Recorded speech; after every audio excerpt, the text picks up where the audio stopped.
आज के इस विश्लेषण में हम एक ऐसी कहानी पर बात करने वाले हैं जो किसी फिल्मी थ्रिलर से कम नहीं है। ये कहानी है एक ऐसे शख्स की जिसे कभी भारत का सबसे अजेय और बेखौफ अरबपति माना जाता था। एक ऐसा इंसान जिसने एक विशाल साम्राज्य खड़ा किया और फिर इतिहास के सबसे नाटकीय वित्तीय पलायनों में से एक को अंजाम दिया। हम बात कर रहे हैं विजय माल्या की। इस पूरे विश्लेषण में हम गहराई से समझेंगे कि कैसे किंग ऑफ गुड टाइम्स का ये पूरा साम्राज्य ताश के पत्तों की तरह ढह गया और वो एक भगोड़ा बन गया। चलिए शुरू करते हैं। जरा सोचिए, 2 मार्च 2016 की रात है। दिल्ली एयरपोर्ट का रनवे नंबर 27 एकदम शांत है। वहां 400 करोड़ रुपए का एक बेहद शानदार private jet Bombardier global express उड़ान भरने के लिए बिल्कुल तैयार खड़ा है। उसके इंजन चुपचाप गुनगुना रहे हैं और अंदर अपनी मखमली सीट पर बैठा है वो आदमी जो भारत के बैंकिंग सिस्टम को हमेशा के लिए बदलने वाला था, विजय माल्या। ये कोई आम बिजनेस ट्रिप नहीं थी। अब देखिए उस रात असल में हुआ क्या था। माल्या अपने सामने रखी 3 लाख रुपए की क्रिस्टल शैंपेन की बोतल से आराम से घूंट ले रहा था और ठीक उसी वक्त उसके फोन पर एक बेहद अर्जेंट टेक्स्ट मैसेज आता है। मैसेज था कि एसबीआई की टीम अगली ही सुबह समन भेजने वाली है और गिरफ्तारी के वारंट पर साइन हो चुके हैं। बस इसी एक मैसेज ने उस आधी रात की उड़ान का रास्ता सीधे लंदन की तरफ मोड़ दिया। लेकिन बड़ा सवाल ये है कि नौबत यहां तक पहुंची कैसे।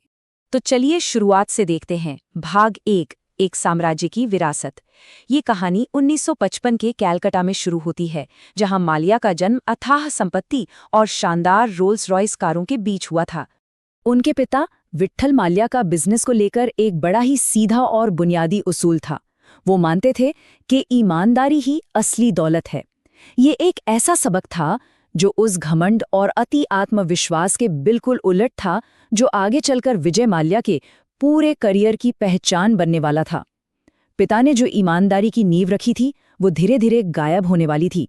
1983 में पिता के अचानक निधन के बाद जब माल्या ने विशाल यूनाइटेड ब्रूअरीज ग्रुप की कमान संभाली, तब वो सिर्फ 28 साल के थे। कंपनी के पुराने दिग्गजों को लगा कि ये नौजवान लड़का तो सब कुछ डुबा देगा। लेकिन माल्या ने क्या किया?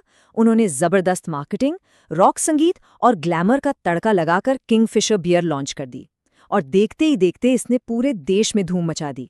उन्होंने अपने हर आलोचक को पूरी तरह खामोश कर दिया।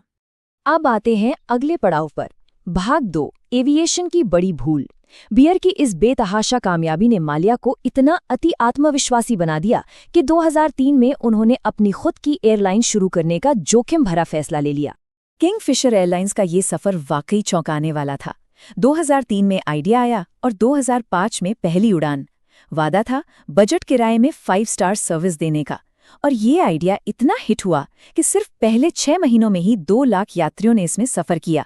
सब कुछ एकदम जादुई लग रहा था। लेकिन ये जादू ज्यादा दिन टिका नहीं। 2012 आते आते हालत ये हो गई कि कंपनी का लाइसेंस ही रद्द हो गया।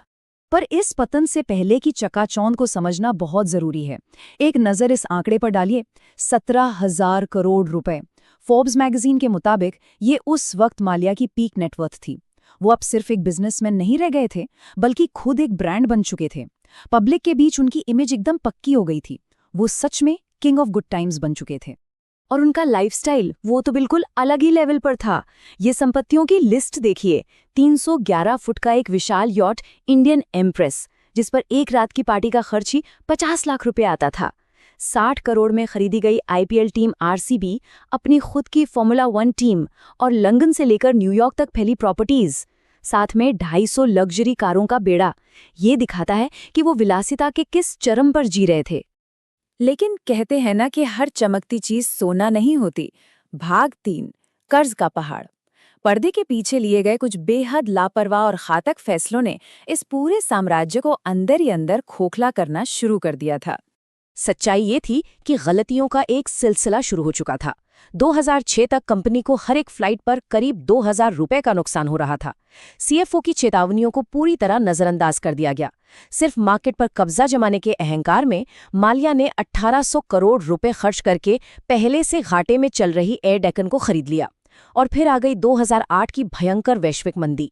एयर ट्रैवल 30% गिर गया और ईंधन की लागत 15 लाख से उछलकर सीधे 25 लाख प्रति फ्लाइट पहुंच गई। ये पूरी तरह से एक तबाही की रेसिपी थी।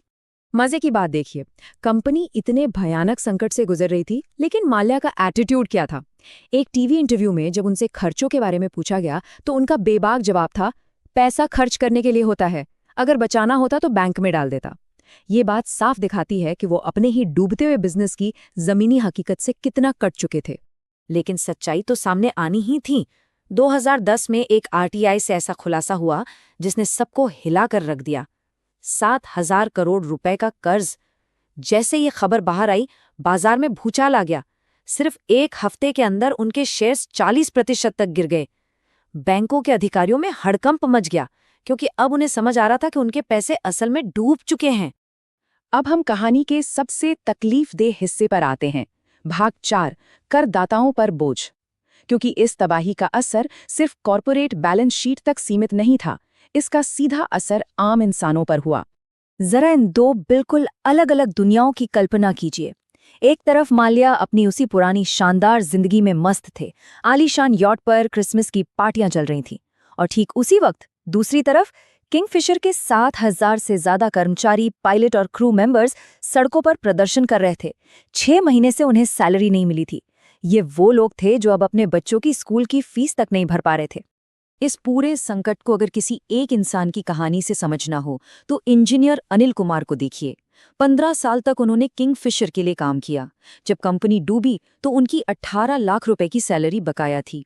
और सबसे दुखद बात, उनकी बेटी की शादी होने वाली थी और ठीक उसी वक्त उन्हें उनके घर से बेदखल कर दिया गया, क्योंकि वो कर्ज नहीं चुका पा रहे थे। ये सिर्फ एक इंसान का नहीं, हजारों परिवारों के टूटे सपनों का सच है।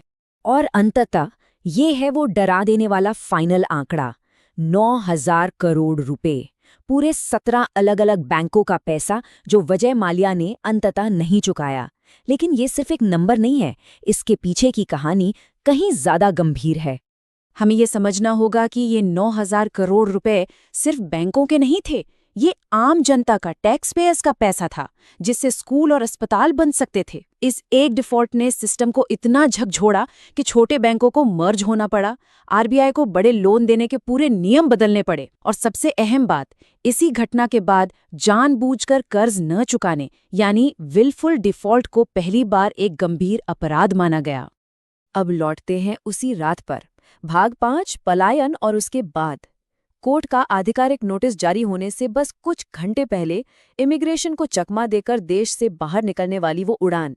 जैसे ही उनका प्राइवेट जेट भारत के हवाई क्षेत्र से बाहर निकला, माल्या ने अपने आईफोन से एक कुख्यात ट्वीट किया। उन्होंने लिखा, मैं भागा नहीं हूं, ये एक प्री प्लान बिजनेस ट्रिप है। लेकिन सच तो ये है कि इसी एक ट्वीट के साथ वो किंग ऑफ गुड टाइम से हमेशा के लिए एक भगोड़े बन गए। लंदन पहुंचने के बाद तो जैसे कानूनी दाव पेच का एक अंतहीन सिलसिला ही शुरू हो गया। उनके वकीलों ने हर मुमकिन कानूनी खामी का फायदा उठाया।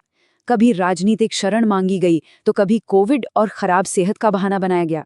2019 में प्रत्यर्पण की मंजूरी मिलने के बावजूद लगातार अपीलों का ही नतीजा है कि 2026 में भी वो लंदन में ही बैठे हैं, भारत के कानून की पहुंच से बिल्कुल बाहर। तो आज हकीकत क्या है? 2026 में उनका वो विशाल साम्राज्य पूरी तरह से खत्म हो चुका है। वो 250 कारें, वो संपत्तियां सब नीलाम हो चुकी हैं। स्पोर्ट्स टीमें बहुत पहले ही छिन गई थीं। उनके पिता ने जो सबक दिया था, ईमानदारी ही असली दौलत है, उसे भुलाने की कीमत यही रही कि आज उन्हें सिर्फ और सिर्फ एक भगोड़े के रूप में याद किया जाता है। और यहीं पर ये पूरा विश्लेषण हमें एक बहुत ही गहरे सवाल के साथ छोड़ जाता है। जब कोई अरबपति अपने निजी शौक और साम्राज्य खड़े करने के लिए आम जनता की मेहनत की कमाई का इस्तेमाल करता है, तो जब वो ताश का महल ढहता है तो उसकी असली कीमत आखिर कौन चुकाता है? क्या इतने बड़े पैमाने की वित्तीय धोखाधड़ी में कभी सच में न्याय हो सकता है? विजय माल्या की ये कहानी खत्म तो हो गई है, लेकिन ये सवाल शायद हमेशा हमारे सामने खड़ा रहेगा।